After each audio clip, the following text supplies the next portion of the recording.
Om Sai Ram. Welcome to बंदे हैं हम साईं के। बाबा की कृपा से आज मैं आपको एक बहुत प्यारी सी लीला सुनाऊंगी। देखिएगा कैसे बाबा अपने भक्तों से मिलने आ जाते हैं। पर इससे पहले मैं बोलूँगी कि जो भी अपने अनुभव हमारे साथ शेयर करना चाहते हो प्लीज़ कीजिए और ज़रूर कीजिए, क्योंकि हर एक एक्सपीरियंस बहुत सारे लोगों को बाबा के और करीब ले ही जाता है। और साथ में कोई ऐसा एक्सपीरियंस होता है जो कोई इंसान कहीं टूट रहा हो या वो बिल्कुल डीमोटिवेटेड हो तो उसको एकदम से वो बूस्टअप हो जाता है और फिर से वो बाबा के रास्तों पर चलना शुरू कर देता है। इसलिए मैं हमेशा एक्सपीरियंसेस शेयर करने की कोशिश करती हूँ और आप सब से भी इसलिए कहती हूँ। तो आप मुझसे संपर्क कर सकते हैं इंस्टाग्राम के थ्रू या ईमेल आईडी के थ्रू, जिनके डिटेल्स आपको डिस्क्रिप्शन पर मिल जाएंगे। कम्युनिटी पोस्ट पे भी मैं अक्सर ही डाल दिया करती हूँ। साथ ही साथ जो लोग अगर इन दोनों एप्लीकेशंस को यूज़ नहीं करते हैं तो वो कमेंट सेक्शन में भी लिखकर अपने अनुभव और अपना नाम लिखकर मुझे शेयर कर सकते हैं। मैं हर एक कमेंट को पर्सनली गो थ्रू करती हूँ। तो अब मैं आपके साथ एक्सपीरियंस शेयर करूँगी। ये एक बहुत ही प्यारी लीला है, बहुत प्यारी लीला है। तू थोड़ा ध्यान लगा, साईं दौड़े दौड़े आएंगे। अब सुनिए, होता ये है कि ये पूजा भगत जी जो हैं ये शिरडी जाती हैं। शिरडी दर्शन करने गई हुई थी, तो 2 दिन रह के तीसरे दिन इन्हें ट्रेन से वापस आना था। तो इन 2 दिनों में उनका सब कुछ अच्छे से दर्शन हो रहा था। बट जो सेकेंड डे था तो उस दिन क्या होता है कि सुबह का दर्शन अच्छे से हो गया था। उसके बाद इनका एक वाइट कलर का पर्स रहता है।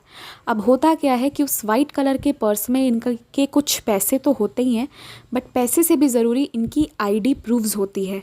वो पहचान का वो जो आईडी प्रूफ्स होता है ना, जैसे कि आधार कार्ड हुआ या फिर ड्राइविंग लाइसेंस हुआ वगैरह वगैरह। तो ये चीज़ें बहुत ज़रूरी होती हैं, चाहे आप ट्रेन से ट्रैवल करें या फिर आप फ्लाइट से वापस आएँ। आपसे आधार कार्ड और ये सब बहुत बेसिक चीज़ें हैं जो आपसे कहीं भी मांग लिया जाएगा तो आपको वो दिखाना पड़ता है, राइट। और फ्लाइट से जा रहे हैं तब तो 100% आपको दिखाना ही पड़ेगा, नहीं तो आपको एंट्री नहीं मिलेगी अंदर। तो आईडी प्रूफ्स बहुत इंपॉर्टेंट है। और अब ये पर्सन का वाइट कलर का ये हो जाता है गुम। अब गुम जाता है और ये बात नोटिस ये तब करती हैं जब ये चप्पल जो होता है उसे वहाँ पे रखने जाते हैं ना लोग, चप्पल जमा करते हैं, फिर उसके बाद लाइन में लगते हैं। तो जहाँ ये अपने स्लीपर्स को जमा करने जा रही होती हैं, वहाँ जाते वक्त इन्हें नोटिस करती हैं ये कि अरे मेरा पर्स कहाँ चला गया, मेरा पर्स एकदम से गुम गया। और ये बहुत घबरा जाती हैं। घबरा कर फिर वापस जहाँ इनकी फैमिली खड़ी थी सबको बताती हैं। तो इनकी भाभी जो हैं वो कहती हैं कि आप चिंता मत कीजिए, हम लोग मिलके खोजेंगे।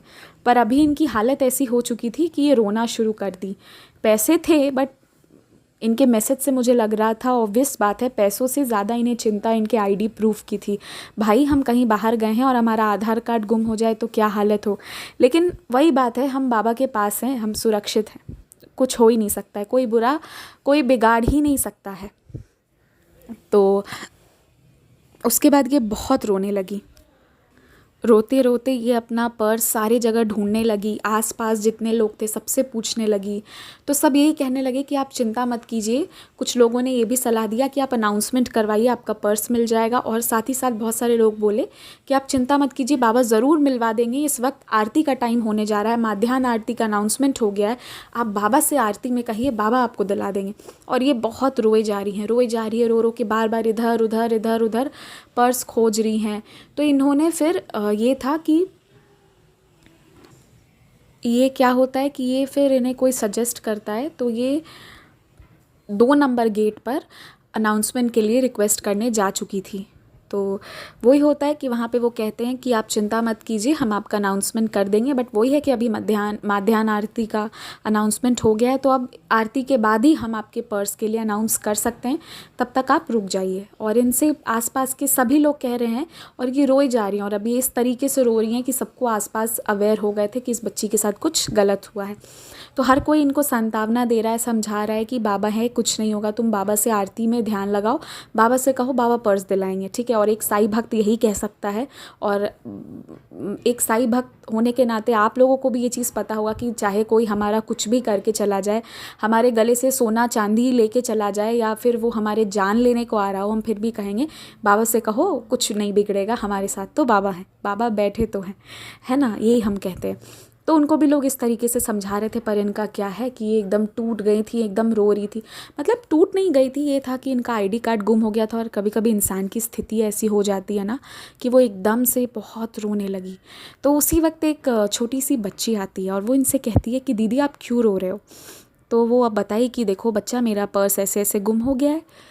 तो वो छोटी सी बच्ची इनके साथ खोजना शुरू करती है और ये खोज भी रही है, ये रो भी रही है। तो वो बच्ची जो है कहती है कि दीदी आप चिंता क्यों कर रहे हो, बाबा है ना, कुछ भी बुरा नहीं होगा, आपका पर्स मिल जाएगा। वो बच्ची इन्हें इस तरीके से समझाती है।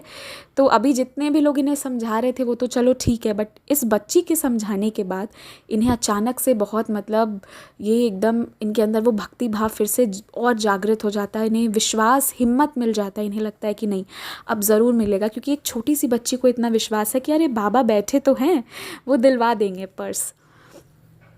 तो इस तरीके से फिर ऐसे ऐसे चीज़ें हो रही होती हैं। तो बहुत देर के बाद नहीं मिलता है, ये लास्ट में रो रही होती हैं। ये लोग खड़े होते, अब सोचते आगे क्या करूं। फिर एक भैया आते हैं, क्योंकि एज़ यूजुअल 2-3 भैया, कोई दीदी कोई आंटी कोई ना कोई इनको कुछ ना कुछ वहाँ पे सजेस्ट करके जा ही रहा था। उसी बीच फिर एक और भैया आते हैं और वो बोले कि आप 4 नंबर गेट पर बोल दी है, जाइए वहाँ बोल दीजिए, उधर पुलिस भी है, आपको उधर मिल जाएगा, अनाउंस करिएगा। तो ये बोलती है कि नहीं, मैंने 2 नंबर गेट पर बोला है। तो वो भैया बोलते हैं ऐसा कीजिए, आप 4 नंबर गेट पर जाकर बोलिए ना उधर, क्योंकि इधर तो माध्यान्ह आरती का अनाउंसमेंट हो गया, आप 4 नंबर गेट पर जाइए। तो ये भैया को बोलती है कि ऐसा है कि आप भी मेरे साथ चलिए अब 4 नंबर गेट पर। तो वो बोले ठीक है मैं चलता हूँ। तो ये इनकी भाभी, भैया, वो भैया, ये लोग सब मिलके 4 नंबर गेट पर जाते हैं और पुलिस को कंप्लेन करते हैं कि मेरा पर्स नहीं मिल रहा है, और अपना एड्रेस सब कुछ वहाँ पे देने ही वाले होते हैं। जैसा इन्होंने 2 नंबर गेट पे भी, क्योंकि सारा एड्रेस डिटेल सब कुछ दिए थे, तो वैसे ही अभी 4 नंबर गेट पर देने ही वाले होते हैं कि उधर से पुलिस क्या कहती है कि आपका पर्स तो ऑलरेडी मिल चुका है, ये लीजिए मैडम। ऐसे करके वो उसको ये पर्स दे देते हैं। फिर ये रो रही होती हैं, ये बिल्कुल शांत हो जाती हैं इनकी, मतलब फिर फैमिली सब कुछ शांत करता है। फिर उसके बाद ये क्या होता है कि आसपास देखती हैं तो वो भैया होते ही नहीं है, ठीक है। तो वो भैया एकदम से गायब हो जाते हैं। तो उसके बाद इन्हें इनकी भाभी जो थी वो बोलती हैं कि ये भैया जो थे ये नॉर्मल भैया नहीं थे। इन दोनों को ये रियलाइजेशन होना अब कैसे शुरू होता है, यहाँ बाबा की लीला देखिएगा। वो भैया इनसे आके कहते हैं कि आप 4 नंबर गेट पे जाके बोलिए, आपको मिल जाएगा। और ये 4 नंबर गेट पे गई, पुलिस को कंप्लेन लिखती, उससे पहले पुलिस ने पर्स दे दी और वो भैया उसके बाद हो जाते हैं गायब। और वो भैया इन्हें एक और बात बोले कि आप 2 दिन के लिए शिरडी आई हुई हैं। मुझे मतलब वो भैया इन्हें ये बात पहले ही बोल दिए थे कि हम, हाँ आप 2 दिन के लिए शिरडी आई हुई हैं, आपका जो गुम हुआ पर्स है वो 4 नंबर पे मिल जाएगा, इस तरीके से बोले थे। बट उस वक्त रो रही थी तो इन्हें इस चीज़ पे ध्यान नहीं गया कि इस भैया जी को कैसे पता कि मैं 2 दिन के लिए शिरडी आई हुई हूँ, कब से रुकी हुई हूँ, आज मेरा सेकेंड डे है, इन्हें कैसे पता। बट वो भैया पहले बता दिए थे। दूसरा ये होता है कि इनकी भाभी, जिनको बहुत चक्कर आ रहा होता है, उन्हें वो भैया बिना मांगे बिना कुछ कहे अपने आप पानी दे देते हैं, ये कह के कि आपका चक्कर ठीक हो जाएगा। और वो भाभी पानी पी लेती हैं इनकी और उसके बाद वो बिल्कुल ठीक हो जाती हैं। तो ये चीज़ होता है। तो उस समय तो इन्हें रियलाइज़ नहीं हुआ था। पर्स मिलने के बाद जब ये शांत हो गए और वो भैया जब गायब हो गए, तो ये सोचने के बाद इन्हें रियलाइज़ हुआ कि अच्छा, भाभी को चक्कर आ रहा था इसलिए खुद बाबा उन्हें पानी दे दिए। बाबा को मालूम था और बाबा इसे बोल कर गए कि तुम 2 दिन से आई हुई हो। और बाबा खुद इसे ले जाकर उस वाले गेट के पास ले गए, क्योंकि ये उस गेट तक नहीं जा रही थी जहाँ इनका पर्स था। ये जिस तरफ ढूंढ रही थी उधर नहीं मिल रहा था। तो खुद बाबा इन्हें दर्शन देने आए थे। अगर कोई इस इच्छा से जाए कि बाबा मैं शिरडी आ रही हूँ, आप मुझे साक्षात मिलने आओ, तो बाबा मिलने ज़रूर आते हैं। और ये था, मतलब मैं आपको जितने आसानी से बता रही हूँ ना, मुझे इतना अच्छा लग रहा है ना, अंदर से इतनी अच्छी वाली फीलिंग आ रही है ये एक्सपीरियंस शेयर करने में कि कैसे बाबा खुद मिलने आ गए अपने भक्त से। तो बहुत खुशी हुई, इन्हें भी बहुत खुशी हुई। और मतलब बाद में नहीं रियलाइज़ हुआ। और दूसरा ये था कि ये 2 दिन के लिए शिरडी जो गई हुई थी, इन्हें वापस जाने का मन नहीं था, क्योंकि इन्हें बहुत सारी चीज़ों का टेंशन था।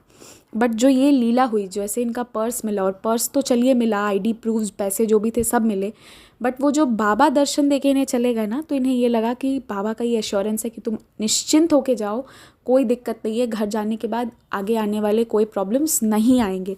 तो बाबा खुद आए और इन्हें एश्योर करके गए, फिर ये पूरे मन से, मतलब बाबा इन्हें ब्लेसिंग्स देकर तब वापस अपने घर भेजे थे। ये इनके शिरडी दर्शन में हुआ था। तो ये कितनी बड़ी लीला हुई थी। बाबा मिलने आए, बाबा सब कुछ इन्हें बता रहे हैं कि तुम 2 दिन से आई हुई हो, इनकी भाभी को पानी दे रहे हैं कि लो चक्कर ठीक हो जाएगा। बट उस वक्त इन लोग पर्स के वजह से, पर्स क्या आप कहिए, ये बाबा ही एक ऐसी माया उस वक्त क्रिएट करते हैं ना, हमारे दिमाग होश उड़ जाते हैं, हमारा कुछ काम नहीं करता, हम बस ऐसे मतलब या तो मंत्र मुग्ध हो जाएंगे या फिर मतलब हमें समझ में ही नहीं आएगा, दिमाग ब्लैंक हो जाता है, कुछ समझ में नहीं आता, या फिर हमारा ध्यान किसी और चीज़ में होता है। क्योंकि एक बार बाबा का दर्शन मुझे एक लेडी के फॉर्म में भी हुआ था।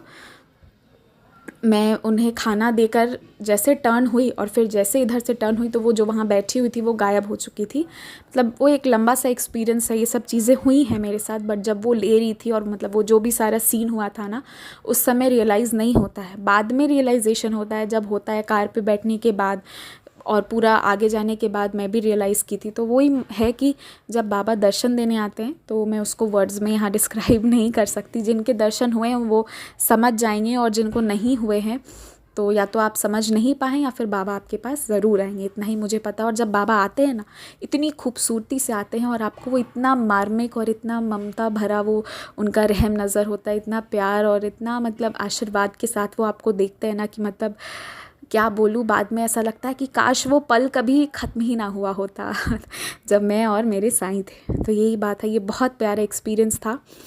तो मैं सोची कि आप लोगों के साथ शेयर करूं। और आज मैं भी मंदिर गई थी, मुझे ऊदी प्रसाद मिला, बट वहाँ एक चीज़ और हुई थी, मेरा मन था कि मैं वो भी शेयर करूं, बट वो मैं सोच रही हूँ नेक्स्ट एक्सपीरियंस में मैं शेयर करूँगी आप लोगों के साथ अपना एक छोटा सा एक्सपीरियंस। और इन बिटवीन मैं फिर से ये कहूँगी कि कभी हारिएगा मत और कभी डरिएगा मत। जब ये बात कहते हैं ना कि बाबा पर भरोसा है, तो जो सबसे बड़ी समस्या है ना आपके लाइफ की, वहाँ पे भरोसा दिखाइए, वहाँ पे उस चीज़ का टेंशन लेना छोड़ दीजिए। अगर बाबा पे भरोसा है तो ज़िंदगी में चिंता नहीं होना चाहिए, ज़िंदगी में सिर्फ भक्ति होना चाहिए, विश्वास होना चाहिए, और चिंता तो चिंता मुक्त होना चाहिए। चिंता चिता है और ये बाबा को पसंद भी नहीं है कि आप चिंता करें। तो ये मैं हमेशा कहूँगी कि बाबा पे भरोसा करते हैं तो भरोसा ऐसे दिखाइए कि जो सबसे बड़ी समस्या है वो उनके श्री चरणों में रख दीजिए कि बाबा आप संभालो, आर या पार जो भी करना है आप करो, जैसे करना है आप करो, मुझे नहीं पता, मुझे आप पे पूरा भरोसा। ये सीन होना चाहिए, सभी के साथ होना चाहिए। तो ये एक्सपीरियंस था, और आप लोग भी अपने अनुभव हमारे साथ शेयर कर सकते हैं, ज़रूर कीजिएगा। क्योंकि जैसे मैं अलग अलग एक्सपीरियंसेस नरेट करती हूँ तो आई एम प्रिटी श्योर कि ये हम सब को मोटिवेट करता है, मुझे भी बहुत मोटिवेट करता है, हम और बाबा के करीब होते जाते हैं। तो और मैं रात में बैठ के फिर सोचती रहती हूँ ना इन एक्सपीरियंसेस के बारे में, तो बाबा की लीला मतलब सच में बहुत बहुत अलग होती है। जो सिर्फ जिसके साथ होता है वो तो मतलब खुशी से पागलों की तरह झूमता रह जाता है। तो बस ये था आज का अनुभव। ओम साई राम, स्टे ब्लेस्ड।